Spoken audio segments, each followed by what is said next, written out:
इसी पर शाकंभरी के नाम से मेरी ख्याति होगी। उसी अवतार में दुर्गम नामक महादैत्य का वध भी करूंगी। इससे मेरा नाम दुर्गा देवी के रूप से प्रसिद्ध होगा। फिर मैं जब भीम रूप धारण करके मुनियों को रक्षा के लिए हिमालय पर रहने वाले राक्षसों का भक्षण करूंगी, उस समय सब मुनि भक्ति से नतमस्तक होकर मेरी स्तुति करेंगे। तब मेरा नाम भीमा देवी के रूप में विख्यात होगा। जब अरुण नामक दैत्य तीनों लोगों में भारी उपद्रव मचाएगा, तब मैं तीनों लोगों का हित करने के लिए 6 पैर वाले शंख भ्रमरों का रूप धारण करके महादैत्य का वध करूंगी। उस समय सब लोग भ्रामरी के नाम से चारों ओर में स्तुति करेंगे। इस प्रकार जब जब संसार में दानवीय बाधा उपस्थित होगी, तब तब अवतार लेकर मैं शत्रुओं का संहार करूंगी।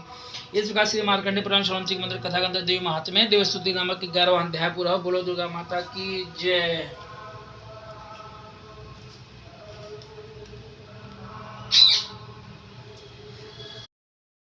निश्चित दूर करूंगी।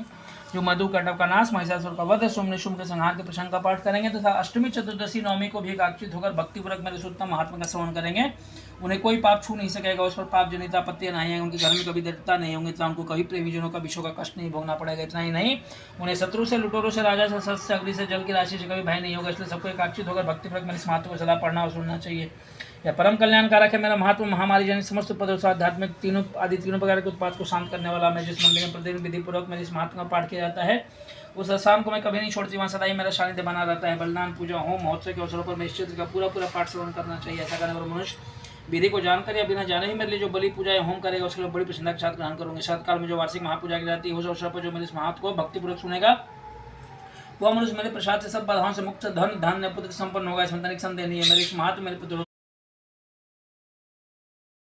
भाई तूफान से नाव के डगमग होने पर, भयंकर युद्ध में शस्त्रों का प्रहार होने पर, अथवा वेदना से पीड़ित होने पर, किमना होना, सभी भयानक बाधाओं के उपस्थित होने पर जो मेरे क्षेत्र का स्मरण करता है, मनुष्य संकट से मुक्त होता है। मेरे प्रभाव से सिंह आदि हिंसक जंतु नष्ट होते हैं तथा लुटेरों शत्रु मेरे क्षेत्र का स्मरण करने वाले पुरुष से दूर भागते हैं। ऋषि कहते हैं अगर प्रचंड पराक्रम वाली भगवती चंडिका देवी सब देवताओं के देखते देखते वहीं ध्यान हो गए। फिर समस्त देवता भी शत्रुओं के मारे से न हो, पहले की बात भाग को भोग कर जो अपने अधिकार का पालन करने के संसार का विध्वंस करने वाले महाभयंकर